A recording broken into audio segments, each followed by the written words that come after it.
نحمده ونصلي على رسوله الكريم أما بعد أعوذ بالله من الشيطان الرجيم بسم الله الرحمن الرحيم لن ينال الله لحومها ولا دماؤها ولكن يناله التقوى منكم إلى آخر الآية صدق الله العظيم۔ معزز حضرات، سامعین کرام، میرے محترم بزرگوں، دوستوں، عزیز ساتھیوں، پیارے معصوم نونہال بچوں اور مذہب اسلام کی غیور خواتین، میری ماؤں اور بہنوں، آپ تمام لوگوں کو السلام علیکم ورحمۃ اللہ وبرکاتہ۔ سب سے پہلے تو اللہ تبارک و تعالیٰ کا بے حد احسان اور کرم ادا کرتا ہوں کہ اللہ تبارک و تعالیٰ نے ہمیں انسان بنایا، انسان بنا کر عزت سے نوازا، اشرف المخلوقات بنایا اور ارشاد فرمایا کہ لقد کرمنا بنی آدم، کہ ہم نے آدم کی اولاد کو عزت بخشا ہے، ہم نے آدم کی اولاد کو باعزت بنایا ہے۔ ہر ایک انسان کو اللہ تعالیٰ نے عزت سے نوازا ہے۔ اللہ نے یہ بھی فرمایا مرضی ہے چاہے تم جو ہو جاؤ، انسان بن کر رہو، انسان ہو، اللہ تبارک و تعالیٰ تمہاری عزت فرمائے گا، عزت سے نوازا ہے۔ پھر اللہ تبارک و تعالیٰ مرضی تھی اس کی، چاہے ہمیں جو پیدا کر دیتا، جانور بنا دیتا، اللہ کی مرضی تھی ہمیں جو چاہے بنا دیتا، لیکن اللہ تبارک و تعالیٰ نے ہمیں انسان بنایا، انسان بنا کر ہمیں عزت سے نوازا، تو ہمیں بھی اس کا احسان ماننا چاہیے اور اس کا شکر بھی ادا کرتے رہنا چاہیے۔ پھر اللہ تبارک و تعالیٰ نے ہم لوگوں کو ایک اور احسان سے نوازا۔ اللہ تبارک و تعالیٰ نے ہمیں مسلمان بنایا، محمد عربی صلی اللہ علیہ وسلم کی امت میں پیدا فرمایا۔ اللہ تبارک و تعالیٰ کا بے حد احسان اور کرم ہے کہ اللہ تعالیٰ نے اس نبی کی امت میں پیدا فرمایا جس کی امت میں آنا بھی ہمارے لیے باعث، یوں سمجھ لے، باعث افتخار ہے، فخر کا باعث ہے۔ ساری دنیا کی نعمتیں ایک جانب اور اس نبی کی امت محمدیہ بننا، یہ سب سے عظیم نعمت ہے۔ اس نعمت پر ہم اللہ کا جتنا شکر ادا کرے اتنا کم ہے۔ ساتھیوں، چونکہ ذی الحجہ کا مہینہ چل رہا ہے، قربانی کا مہینہ چل رہا ہے، کچھ ہی دنوں کے بعد اللہ تبارک و تعالیٰ نے جنہیں مال سے نوازا ہے وہ قربانی کریں گے۔ حالات ٹھیک نہیں ہیں، میں جانتا ہوں، اللہ تعالیٰ اس حالت کو بھی ٹھیک فرمائے، اللہ تبارک و تعالیٰ ملک سے اس وبا کو بھی دور فرمائے، پوری دنیا سے اللہ تبارک و تعالیٰ اس پریشانی کو ختم فرما دے۔ یہ دعا بھی کرنی ہے، ساتھ میں کام بھی کرنا ہے۔ یاد رکھیے، گاڑی کو دھکے دے کر آپ زیادہ دور نہیں چلا سکتے، پیٹرول ضروری ہے، اسی طریقے سے دعا جہاں ضروری ہے وہاں ساتھ میں عبادت اور عمل بھی ضروری ہے۔ صرف یہ کہہ کر کے ہم دعا کریں گے ٹھیک ہو جائے گا اور گھر بیٹھے رہیں، ایسا کام نہیں چلے گا، ہمیں تھوڑا عمل بھی کرنا ہوگا، تھوڑی عبادت بھی کرنی ہوگی۔ تو عزیزان ملت، تو اللہ تبارک و تعالیٰ کا یہ ذی الحجہ کا مہینہ بڑا پسندیدہ ہے۔ ذی الحجہ کا مہینہ اللہ تبارک و تعالیٰ کو بہت پسند ہے۔ ذی الحجہ کے مہینے میں حضور اکرم صلی اللہ علیہ وسلم بہت زیادہ روزے کا اہتمام فرمایا کرتے تھے، اور اسی لیے عام طور پر امت مسلمہ 9 ذی الحجہ یعنی عرفہ کے دن روزہ رکھا کرتے ہیں۔ آپ سے بھی گزارش ہے، اگر اللہ تبارک و تعالیٰ نے اس لائق بنایا ہو، صحت تندرستی ٹھیک ہو، تو کوشش کریں کہ عرفہ کے دن یعنی 9 تاریخ کو روزہ رکھیں۔ 9 اردو کی 9 تاریخ یعنی کہ انگریزی کے 31 جولائی جمعہ کے دن روزہ رکھنے کی کوشش کریں۔ اللہ کے نبی صلی اللہ علیہ وسلم کی سنت ہے، اللہ کے نبی رکھا کرتے تھے۔ عزیز دوستوں، میں نے آپ حضرات کے سامنے قرآن کریم کے شروع میں ایک آیت کی تلاوت کی ہے جس میں اللہ رب العالمین ارشاد فرماتے ہیں کہ لن ینال اللہ، اللہ تبارک و تعالیٰ کے پاس نہیں پہنچتا لحومها، قربانی کے گوشت، ولا دماؤها، اور نہ قربانی کے جانور کا خون، کچھ بھی نہیں پہنچتا۔ ہم ذبح کرتے ہیں، گوشت بھی ہم کھا جاتے ہیں، ساری چیزیں ہمارے حصے میں آتی ہے، ہم کچھ بھی نہیں چلتے.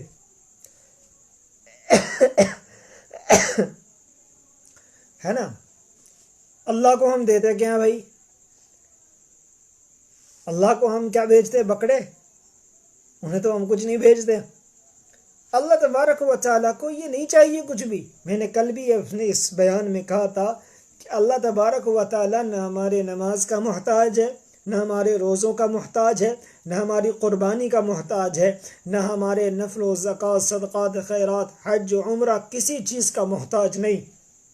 اللہ کسی چیز کا محتاج نہیں. بس اللہ تو یہ دیکھنا چاہتا ہے کہ بندہ مجھ سے محبت کتنی کرتا ہے. 10 لاکھ کا بکرا دینا بڑی بات نہیں ہے صاحب. تھوڑا سا اس میں خلوص ہو، یہ بہت بڑی بات ہے. کروڑوں روپے اللہ خرچہ کیے جاؤ، دے دے دے دے، لیکن اس میں اللہ کی محبت نہ ہو. ٹھیک ہے، اچھا ہے، فائدہ ہے، میں اس کا انکار نہیں کرتا. اچھا بیک گراؤنڈ بنتا نہیں، بھائی صاحب بہت بڑے آدمی ہو گئے. اللہ کی نگاہ میں کیا ہے؟ دنیا میں جب تک ہے بہت اچھا صاحب جی، بہت بڑے حاتم تائی آدمی ہے، سخی ہے، وہ بہت ساری چیزیں. مرنے کے بعد کیا ہوا؟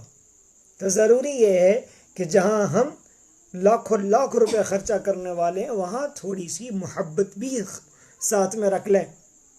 اللہ کی محبت بھی رکھیں. ٹھیک ہے، خلوص اللہیت بھی رکھیں. اللہ فرماتے ہیں کہ میرے پاس تمہارا کچھ نہیں آتا، اب تمہیں کرنا کیا ہے؟ وہ ساری چیزیں ہمارے بندوں کو دو، جو تمہارے پڑوسی ہیں، رشتہ دار ہیں، ان تک پہنچاؤ. جوڑ پیدا کرو، جوڑ. رشتہ داروں کے درمیان تو ویسے ہی پورا خراب ماحول ہے، ہر شخص خلاف ہے ایک دوسرے کے. اور یہ بھی جو بھیجتے ہیں نا تحفے تحائف، یہ بھی صرف منہ دکھائی میں کہ اس کے یہاں سے آیا اسی لیے اس کے یہاں بھیجنا ہے، ورنہ نہیں بھیجنا. ہمیں محبت کے ساتھ رہنا بھائیوں. بہرحال میں چونکہ اس معاملے پہ آ رہا تھا، اللہ تبارک و تعالیٰ فرماتے ہیں کہ اللہ تبارک و تعالیٰ کو تمہاری کوئی چیز نہیں پہنچتی، صرف تمہارا اخلاص پہنچتا ہے، تمہارا تقوی پہنچتا ہے، تمہاری محبت پہنچتی ہے، تمہاری نیت پہنچتی ہے کہ تم نے کتنا خلوص کے ساتھ اللہ تبارک و تعالیٰ کے لیے قربانی دی.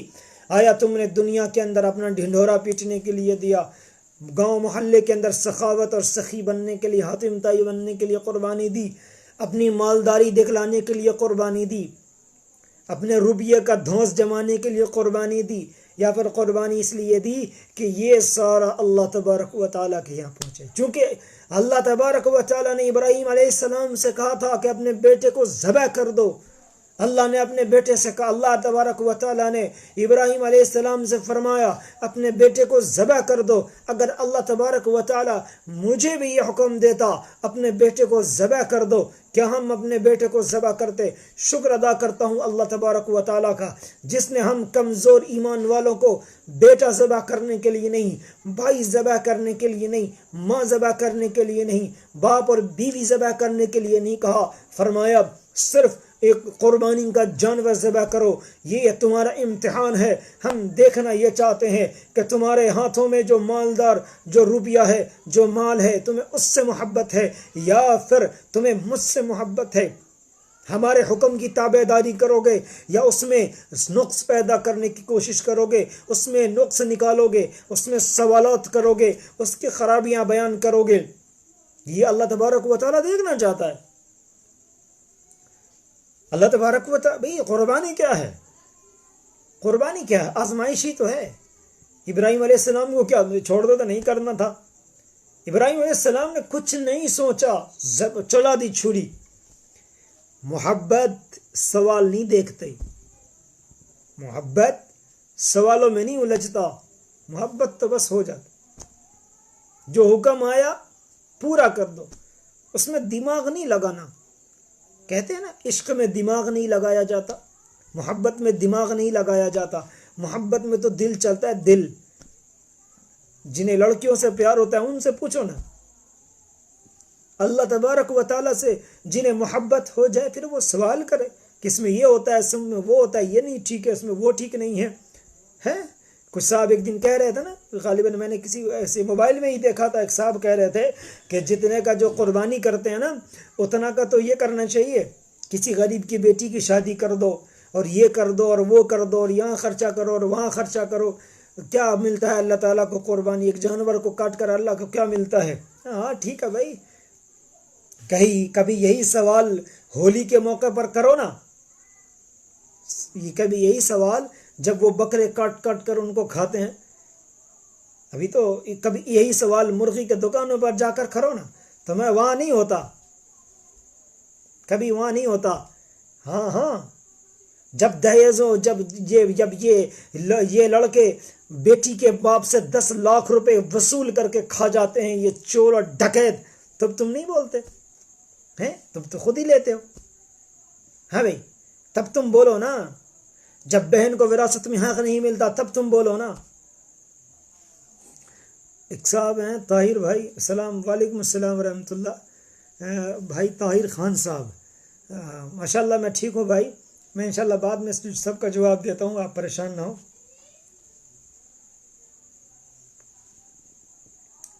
بہرحال میرے بھائی، میں یہ بتا رہا تھا کہ قربانی آزمائش ہے، محبت کی آزمائش، کہ آپ اللہ سے کتنی محبت کرتے ہیں، آپ کو اللہ سے محبت ہے۔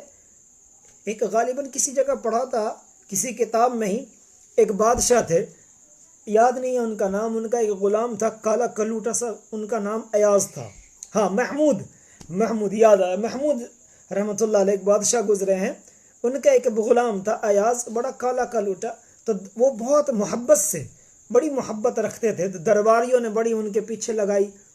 ہاں ہمارے یہاں رواج ہے نا، کوئی مسلمان اگر ترقی کر رہا ہو تو ہم اس کا ٹانگ خوب کھینچتے ہیں، سہارا دے کر اس کو آگے نہیں بڑھائیں گے، ہم اس کا ٹانگ کھینچ کر اس کو ضرور خراب کرنے کی کوشش کریں گے، ہماری عادت ہے یہ، ہم مسلمانوں کی یہ فطرت ثانیہ بن چکی ہے کہ ہم اسے خوب دبانے کی کوشش کرتے ہیں۔ بہرحال میرے بھائیوں، میرے دوستوں، میرے پیاروں، تو ان کے ساتھ لوگ بڑے پریشان کرتے تھے اور کہتے تھے بار بار بادشاہ سے ایک مرتبہ ایک ان کے ہاتھ میں ایک ہیرا آیا، اور بہت ہی قیمتی ہیرا ان کے ہاتھ میں آیا، انہوں نے ہیرا لیا اور تمام درباریوں کو دیا اور کہا کہ سب سے کہا اس ہیرے کو توڑ دیں گا، نہیں یار ہیرا کیسے توڑنا، لوگوں نے نہیں توڑا، بادشاہ سلامت نے اس ایاز کے ہاتھ میں، اس نوکر کے ہاتھ میں وہ ہیرا دیا، اس نے لیا اور دھڑ سے اس کو توڑ دیا، لوگ حیران رہ گئے، پاگل یہ کیا کر دیا تو نے؟ اس نے ہاتھ میں لیا، بادشاہ نے پوچھا ایاز سب نے منع کر دیا ہیرا توڑنے سے، تم نے اتنا قیمتی ہیرا کیسے توڑ دیا؟ ایاز نے وہی برجستہ جواب دیا، بادشاہ سلامت، میرے لیے آپ کا حکم معنی رکھتا، میرے لیے ان ہیروں کی کوئی قیمت نہیں ہے، میرے لیے تو صرف آپ کا ایک اشارہ کافی ہے، آپ اشارہ کر دیں میں یہ بھی کر دوں، آپ اشارہ کریں میں وہ بھی کر دوں، آپ اشارہ کریں یہ ہیرا کیا میں سب قربان کرنے کے لیے تیار ہوں۔ مسلمانوں، یہ قربانی اسی لیے اللہ تبارک و تعالیٰ نے دیا، یہ دیکھنا چاہتا ہے ہمارا رب العالمین کہ ہم سے وفادار کتنے ہو، ہمارا نام لیتے ہو تو ہم سے محبت کتنی کرتے ہو۔ جب ہم نے تمہیں حکم دیا قربانی کرو، ہم نے ابراہیم کو حکم دیا چلاؤ چھری اپنے بیٹے کے گردن پر، ابراہیم علیہ السلام نے سوال نہیں کیا، پوچھا نہیں کہ یا اللہ میں بڑھاپے میں ہوں، میرا بیٹا کیسے میں اس کے گردن پر چھری چلا دوں؟ سارے لوگ نہیں، ابراہیم علیہ السلام نے فرمایا کوئی بات نہیں، بیٹا جاتا ہے تو جائے، بیوی جاتی ہے تو جائے، جوانی جاتی ہے تو جائے، سب قربان ہو جائے تو ہو جائے، صرف اللہ مل جائے میرے لیے کافی ہے۔ یہ ہے محبت، یہ محبت ہے، محبت، اسے عشق کہتے ہیں صاحب، عشق۔ جب یہ عشق آپ کو ہوگا نا تب پتہ چلتا اوہو، پھر سوال نہیں کھڑے ہوتے۔ جب اللہ سے عشق ہوتا ہے نا، عشق، پھر انسان سوال نہیں کھڑا کرتا۔ ہاں دوستوں، میں اسی لیے کہہ رہا تھا کہ یہ جو اللہ نے فرمایا کہ سب تو تم ہی کھا جاتے ہو، بھئی ہمیں کیا دیتے ہو، ہمارے پاس تو کچھ نہیں آتا، جانور تو سارے تم ہی رکھ لیتے ہو، نہ ہمیں گوشت دیتے ہو، نہ ہمیں خون دیتے ہو، ہمیں چاہیے بھی نہیں بے تمہاری، ہم تو بس دیکھنا چاہتے کہ محبت کس سے ہو رہی ہے۔ ایک صاحب کہہ رہے ہیں اذان ہو رہی ہے، بھائی ہمارے یہاں اذان نہیں ہو رہی، آپ کے یہاں اذان ہو رہی ہوگی، ہمارے یہاں اذان نہیں ہو رہی، ٹھیک ہے۔ ہاں آگے اللہ فرماتے ہیں، اچھا میں اس بارے میں ایک بات اور کہہ دوں، میرے عزیز، میرے بھائیوں، میرے دوستوں، میرے ساتھیوں، اللہ تبارک و تعالیٰ نے جب یہ فرمایا، حدیث مبارک کے اندر ایک جگہ آتا ہے ان یسیر الریا شرک، اللہ کے نبی نے فرمایا کہ دکھلاوا کرنا شرک ہے. دکھلاوا نہیں ہونا. بھئی مجھے اگر قربانی دینی ہے اللہ کے دربار میں، آج دیکھیں ایک معاشرہ ایک عجیب بن چکا ہے کہ لوگ جو کیا کرتے ہیں 2 لاکھ روپے کا بکرا خریدتے ہیں، پورے گاؤں میں گھماتے ہیں، ایسی جگہ رکھتے ہیں کہ سارا گاؤں دیکھنے کے لیے. کس کا؟ بھئی فلاں حاجی صاحب کا. بھئی کس کا؟ فلاں مولوی صاحب کا. کس کا؟ بھئی فلاں صاحب کا ہے. کس لیے؟ تاکہ لوگ یہ کہیں نہیں بہت مالدار ہے بھئی، یہ تو بہت، یار 2 لاکھ روپے کا بکرا دے رہا ہے، یہ تو بہت کچھ. بھئی ہم 2 لاکھ 10 لاکھ کے خلاف نہیں ہیں، آپ 50 لاکھ کا بکرا دو، ہمیں کوئی فرق نہیں پڑتا. ہم تو بس یہ چاہتے ہیں کہ آپ اس میں جو 10 لاکھ روپے کا بکرا دے رہے ہو نا، اس کے اندر بھئی خرچہ تو نہیں ہے، نیت ٹھیک کر لو، نیت درست کر لو کہ مولا کریم تیرا لاکھ لاکھ شکریہ کہ تو نے مجھے بیٹا ذبح کرنے کے لیے نہیں کہا، تو نے کہا کہ جانور ذبح کر دے. یہ تیرا شکر ہے مالک، تو نے مجھ سے صرف جانور مانگا، اگر تو مجھ سے میری جان مانگتا تو میں اپنے آپ کو ذبح کر لیتا. یہ ہے نا. اگر یہ والی نہیں ہے تو پھر آپ چاہے 50 کروڑ کا کرو، کوئی فرق نہیں پڑتا. ٹھیک ہے، اس سے کوئی فرق نہیں پڑتا، چاہے جتنا کا ہو، بہرحال ہو اللہ کے لیے ہونی چاہیے. میرے بھائیوں